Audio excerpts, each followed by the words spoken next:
जो मोदी जी बार बार लोगों में कह रहे हैं ना 400 पार, ये 400 पार नहीं है, ये वो कह रहे 400 पे हार का। गठबंधन तोड़ने के अंदर भी एक साजिश है कि ताकि इन गठबंधन को तोड़ के ये अलग से चुनाव लड़े, ताकि कुछ कांग्रेस की वोट को तोड़ने का काम करे कि चेहरे बदलने से जो नाकामियां हैं वो नहीं छिप पाएगी। कांग्रेस पार्टी कह रहे थे कि जो खट्टर साहब जो है अनपॉपुलर चीफ मिनिस्टर हैं, और उन्होंने उसको साबित कर दिया। इसका मतलब पार्टी ने यही कहा कि मुख्यमंत्री ठीक नहीं था, मंत्रिमंडल तो ठीक था, मुख्यमंत्री का चेहरा ठीक नहीं था, पोर्टल तंत्र आ गया।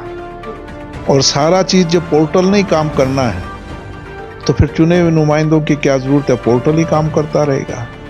कांग्रेस में गुटबंदी है, कांग्रेस में गुटबंदी नहीं है, गुटबंदी तो यहां नजर आ रही है कि विज साहब मान नहीं रहे, और जब तक विज साहब नहीं मानेंगे जब तक मंत्रिमंडल का विस्तार नहीं होगा। क्या 4.5 साल में उनको 5100 की पेंशन याद नहीं आई? जब तक सत्ता इन्होंने, मैंने कहा ना, ये साजिश के साथ गठबंधन, एक समझौता हुआ, समझौते के साथ गठबंधन। अब लोगों के बीच जाने के लिए कुछ ना कुछ बहाना तो बनाना पड़ेगा। पर एक दो उदाहरण आपके सामने है कि इनका गठजोड़ अभी तक अंदर खाने में है। उसका आप इसार रैली का उसका भाषण देखें, चाहे अजय का है, चाहे दुष्यंत का है, चाहे दिग्विजय का है, कहीं भी सरकार पे कोई कटाक्ष नहीं किया। मैं तो कह रहा हूं स्वागत है, आए रोहतक से लड़े। अगर उस टाइम में ये बयान देना कि हमें रोहतक की सीट ऑफर की थी, तो ऑफर की थी, उसको एक्सेप्ट करना चाहिए था। अब ये कह रहे हैं हम 10 के 10 सीटों पे लड़ेंगे, तो रोहतक लड़े, पता लग जाएगा कितना किसका वजूद है, रोहतक लड़े। से अशोक तंवर जी अब बीजेपी से वो लोकसभा का चुनाव लड़ रहे हैं, तो कि चंद दिनों के अंदर अपने दल बदल का एक रिकॉर्ड कायम कर दिया। 5 पार्टियां, मेरे ख्याल में 1-1.5 साल के अंदर 5 पार्टियों का, तो वो पहले जीते थे, वो नहीं जीते थे, पार्टी जीती थी, कांग्रेस पार्टी नहीं।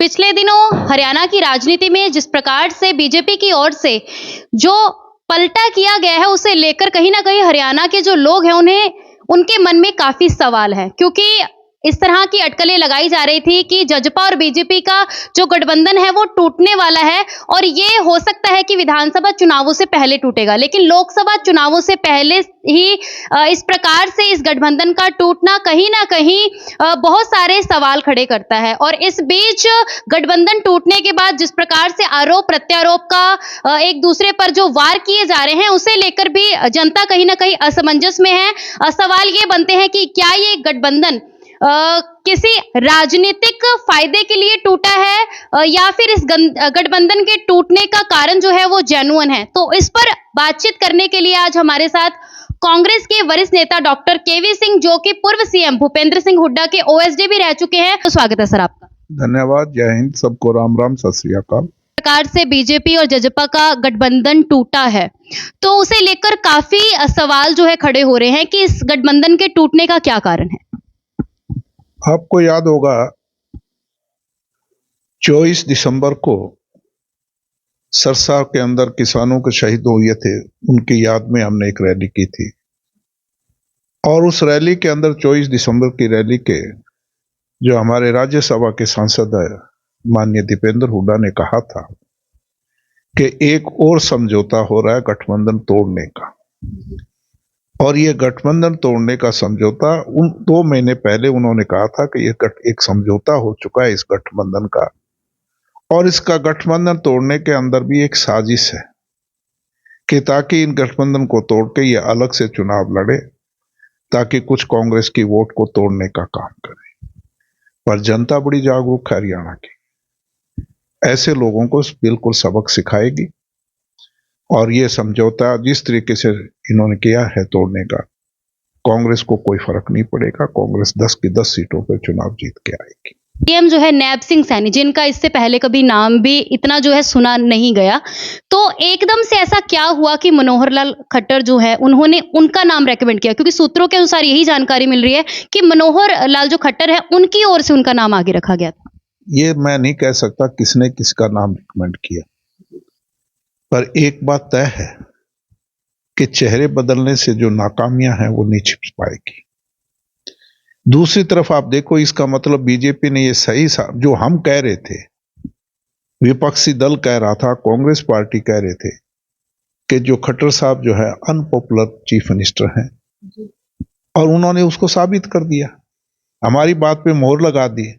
दूसरी बात एक आप और देखिए गहराई से कि मुख्यमंत्री का चेहरा बदल दिया। मंत्रिमंडल में वही 5 मंत्री हैं जो पुराने हैं। इसका मतलब पार्टी ने यही कहा कि मुख्यमंत्री ठीक नहीं था, मंत्रिमंडल तो ठीक था, मुख्यमंत्री का चेहरा ठीक नहीं था। तो इसका मतलब नाकामयाब अनपॉपुलर चीफ मिनिस्टर थे, इसलिए उनको बदला है। तो ये चेहरे बदलने से भी कोई फर्क नहीं पड़ेगा। अब जनता ने 36 बिरादरी के लोगों ने मन बना चुका कि यहाँ कांग्रेस के नेतृत्व में 10 की 10 सीटें जीत के जाएंगी।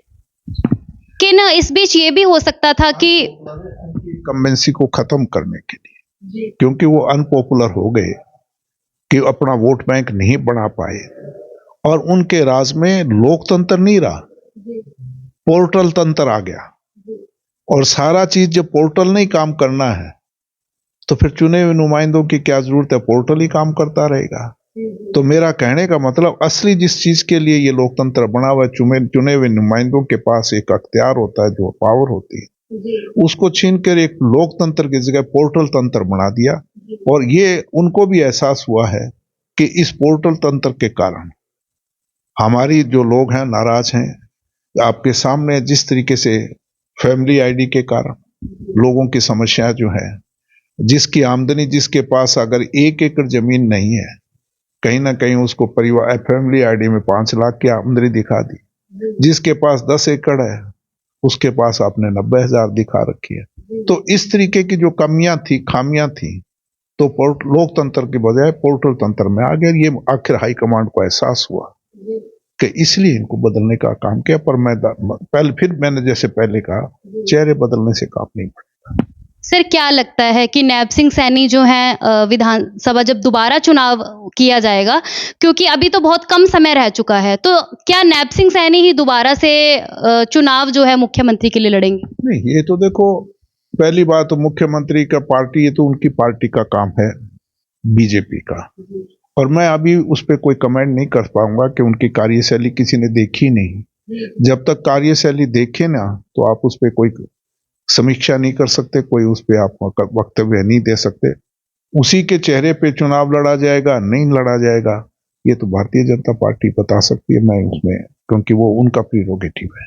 सर जिस वक्त ये डिसीजन लिया गया और जब चंडीगढ़ में एक मीटिंग हुई, उसके बाद अनिल विज जो हैं वहां से नाराज बाहर निकले, तो वो मुख्यमंत्री के लिए जो है प्रयास कर रहे थे, लेकिन पार्टी ने उनका नाम आगे नहीं रखा। जिस तरीके से मीडिया, लोग, आप लोग भी बार बार ये कहते हैं कि पार्टी कांग्रेस में गुटबंदी है, कांग्रेस में गुटबंदी नहीं है, गुटबंदी तो यहां नजर आ रही है। जिस तरीके का अनुशासनहीनता के बाद पार्टी को बीच में छोड़ के चले गए, और गुटबंदी जग जाहिर है। अब और भी बार बार हर टीवी चैनल पे कल से चल रहा है कि मंत्रिमंडल का विस्तार होगा, मंत्रिमंडल का विस्तार होगा। अभी तक कुछ नहीं हो पाया, और मंत्रिमंडल का विस्तार इसीलिए नहीं हो पा रहा कि विज साहब मान नहीं रहे, और जब तक विज साहब नहीं मानेंगे, जब तक मंत्रिमंडल का विस्तार नहीं होगा। तो मेरा कहने का मतलब, गुटबंदी बीजेपी में है, कांग्रेस में नहीं। पहले ऐसा लग रहा था कि कहीं ना कहीं कांग्रेस में गुटबंदी है, और बीजेपी जो है वो अपनी जो चेहरा है उसे साफ करती नजर आ रही थी कि हम एक बार फिर से हरियाणा में आएंगे। क्या कांग्रेस अब तैयार है, क्योंकि बीजेपी में लोगों के सामने आ चुका है कि किस प्रकार से बिल्कुल समय पर आकर वो कोई भी ऐसा डिसीजन ले सकते हैं जिससे जनता चाहे ना माने? ये जो बदलाव है, ये बौखलाहट की निशानी है। जिस तरीके से इंडिया गठबंधन का, और जिस तरह से राहुल गांधी की यात्रा का असर हुआ, जिस तरीके से इंडिया गठबंधन का गठजोड़ हुआ, सीटों का बंटवारा हुआ, तो एक बौखलाहट की निशानी है, इसलिए चेहरा बदलने का काम किया है। और मैं पहले कहा, चेहरे बदलने की बौखलाहट की निशानी है, चेहरे बदलने से काम नहीं चलेगा। ये सरकार हर तरह की चीज पे नाकामी, हर मोर्चे पे विफल हुई है। कोई भी किसी बिरादरी से, 36 बिरादरी के लोग, हर वर्ग का लोग, चाहे वो कर्मचारी है, चाहे दुकानदार है, चाहे छोटा, आपके सामने है। एक शहर का ही छोटा सा इशू ले लें, चाहे वह छोटा नहीं है, बहुत बड़ा मुद्दा है लोगों के लिए। जिस तरीके से शहर की अव्यवस्था हो रही है, हालात आपके सामने। कहीं किसानों ने, शांति प्रिय किसान बैठे हैं, क्या शांति प्रिय आंदोलन करना भी उनका अपना हक नहीं है इस संविधान के अंदर, लोकतंत्र के अंदर? जिस तरीके से पुलों के नीचे कीलें लगाने का काम किया है, जिस तरीके से रास्ते रोकने का काम किया है, ये सरकार असंवेदनशील सरकार है, लोकतंत्र में विश्वास नहीं करती, तानाशाही विश्वास। क्या प्रधानमंत्री हर चीज की गारंटी देने की बात करते हैं? क्या किसानों से बातचीत करके इस समस्या का हल नहीं कर सकते? पर एक तानाशाही रवैया, और इस तानाशाही रवैया के खिलाफ मैं दावे के साथ कह रहा हूं, जिस तरीके से ये कह रहे हैं, मेरे ख्याल में आपको और हमारे को सुनने में गलती हुई है कहीं। जो मोदी जी बार बार लोगों में कह रहे हैं ना, 400 पार, ये 400 पार नहीं है, ये वो कह रहे 400 पे हार। ये आपको और हमारे सुनने में कहीं गलती हो रही है। वो 400 पार नहीं कह रहे, वो कह रहे 400 पे हार। 400 पे बीजेपी की हार होनी है। इससे के वो ये इतिहास दोहराया जाएगा, जिस तरीके से अटल बिहारी वाजपेयी में शाइनिंग इंडिया शाइनिंग का जो नारा दे के बीजेपी गई थी मैदान में, ये बौखलाहट की निशानी है। 400 पार का दे के एक साइकोलॉजिकल प्रेशर जनता पे डालने की कोशिश कर रही। अगर इतने ही मजबूत थे, किस तरीके से हाथ जोड़ के पैर पकड़ के छोटे छोटे दलों से गठबंधन करके रोज अपने आंकड़े को कहते हम इतने पहुंच गए, मीडिया के मार्फत की कि हम 366 पहुंच गया, कल को फिर दूसरे दिन के हम 380 पे पहुंच गए। जैसे जिस तरीके से कोई बैट्समैन रन बनाता होगा उसके 80 हो गए, 82 हो गए, इस तरह का एक साइकोलॉजिकल प्रेशर डालने की कोशिश कर रहे हैं। जनता बहुत जागरूक है। इस बार 400 पे हार होगी, 400 पार नहीं होगी, 400 पे हार होगी, ये आप देखना। सर, जजपा की रैली हुई हिसार में गठबंधन टूटने के बाद, तो दुष्यंत चौटाला का यही कहना था कि हमने 2 सीटें मांगी थी, लेकिन हमने कहा कि हम 2 सीटें भी नहीं लेंगे, 5100 पेंशन कर दीजिए। हम तो जनता के लिए 5100 पेंशन चाहते थे, लेकिन उससे पहले ही उन्होंने हमें गठबंधन तोड़ दिया। क्या 4.5 साल में उनको 5100 की पेंशन याद नहीं आई? जब तक सत्ता इन्होंने, मैंने कहा ना, ये साजिश के साथ गठबंधन, एक समझौता हुआ, समझौते के साथ गठबंधन। अब लोगों के बीच जाने के लिए कुछ ना कुछ बहाना तो बनाना पड़ेगा। पर एक दो उदाहरण आपके सामने है कि इनका गठजोड़ अभी तक अंदर खाने में है। उसका 2 सबूत आपको, जिस तरीके से विधानसभा में व्हिप जारी किया गया, वो एक बहुत बड़ा प्रमाण है। दूसरा, आप हिसार रैली का उसका भाषण देखें, चाहे अजय का है, चाहे दुष्यंत का है, चाहे दिग्विजय का है, कहीं भी सरकार पे कोई कटाक्ष नहीं किया, नहीं मोदी सरकार पे, ना खट्टर सरकार पे, कोई कटाक्ष नहीं किया। तीसरा, वहां रैली से चंडीगढ़ जाके सीएम हाउस पे जाके खट्टर साहब से आध घंटा मंत्रणा करते हैं, कहते हैं शिष्टाचार की थी। शिष्टाचार तो 5 मिनट में पूरा हो जाता है, 35-40 मिनट के अंदर मंत्रणा कर रहे हैं। तो एक साजिश के तहत है, लोगों को गुमराह करने की कोशिश कर रहे हैं। लोग, हरियाणा की जनता बहुत जागरूक है। सर, जजपा अब फिर से मैदान में आकर फिर से अकेला चुनाव लड़ने की बात कर रही है। रोहतक से जो है लड़ना चाहते थे, लेकिन भूपेंद्र सिंह हुड्डा ये चाहते हैं कि हम वहां से चुनाव ना लड़े, ताकि मेरा बेटा जो है दीपेंद्र हुड्डा वहां से जीत जाए। मैं तो कह रहा हूं स्वागत है, आए रोहतक से लड़े। अगर उस टाइम में ये बयान देना कि हमने रोहतक की सीट ऑफर की थी, तो ऑफर की थी, उसको एक्सेप्ट करना चाहिए था। फिर छोड़ा क्यों ऑफर को? आना चाहिए था मैदान में। और अब ये कह रहे हैं हम 10 के 10 सीटों पे लड़ेंगे, तो रोहतक लड़े, पता लग जाएगा कितना किसका वजूद है। रोहतक लड़े, लोकतंत्र है, सबको लड़ने का अधिकार है, लड़े, अच्छी बात है। पर इस बार बात बढ़ेगी नहीं, क्योंकि लोगों ने उनका असली चेहरा देख लिया। जिस चौधरी देवीलाल की नीतियों की बात करा करते थे, चौधरी देवीलाल जी ने तो हमेशा सत्ता के ठोकर मारने का काम किया था, और इन्होंने अपने स्वार्थ के लिए सत्ता से चिपकने का काम किया है। और जिस आदमी ने चुनाव 2019 के चुनाव में जो भारतीय जनता पार्टी को यमुना पार छोड़ने की बात करने वाली पार्टी, सत्ता के अपने स्वार्थ के लिए पहले कहा करते थे हम बीजेपी को यमुना पार भेजेंगे, और जो ही सरकार बनी तो दोनों यार बन बैठे और यार बनकर भ्रष्टाचार से समझौता करने का काम किया। तो इनकी जो यारीपणी का और भ्रष्टाचार को जनता को पता है और जनता सही मौका है, सही जवाब देने का काम करेगी। मतलब कहीं ना कहीं जो ये गठबंधन है ये किसी साजिश के तहत जो है वो टूटा है। वो उनका मकसद यही है कि जितना ज्यादा होंगे एंटी बीजेपी वोट कि जितना बिखराव होगा उतना भारतीय जनता पार्टी सोचती है हमारे को फायदा होगा। इसीलिए उन्होंने कहा कि आप अपने अकेले लड़ें, पर इनकी अकेले भी 10 सीटों पे मुझे नहीं लगता कि 10 सीटों पे लड़ पाएंगे। जिस तरीके का बयान दिया, एक राजनीतिक बयान है, उसको समझने की, बिटवीन द लाइन जिसको हम कहते हैं, उसको समझने की कोशिश आप लोगों को करनी होगी। उन्होंने कहा कि हम लोकसभा चुनाव कितनी सीटों पे लड़ें, कार्यकर्ताओं और अपने नेताओं से विचार विमर्श करेंगे और इस मीटिंग में तो वो आपको नजर आ रहा है कि मुझे नहीं लगता कि 10 सीटों पे लड़ने की हिम्मत रखें। से अशोक तंवर जी और अब बीजेपी से वो लोकसभा का चुनाव लड़ रहे हैं, तो क्या लगता है आपको कि जिस प्रकार से वो पहले कांग्रेस में जिस वक्त थे वैसे जीत हासिल कर सके थे, क्या वो अब दोबारा उस तरह से लोगों पर अपना प्रभाव डाल सकेंगे? क्योंकि सुनीता दुग्गल जी जो हैं उनकी इस बार जो है पत्ता कहीं ना कहीं कटता हुआ नजर आया है। देखिए, उनके 2-3 चीजें आपके सामने, जिस तरीके से पार्टी में उन्होंने एक इतिहास रचा है, राजनीति में, पार्टी में नहीं कह के राजनीति में, कि चंद दिनों के अंदर अपने दल बदल का एक रिकॉर्ड कायम कर दिया। 5 पार्टियां, मेरे ख्याल में 1-1.5 साल के अंदर 5 पार्टियों का, तो वो आपको उसका सोच नजर आती है। लोग इस पे भी लोग सोचेंगे।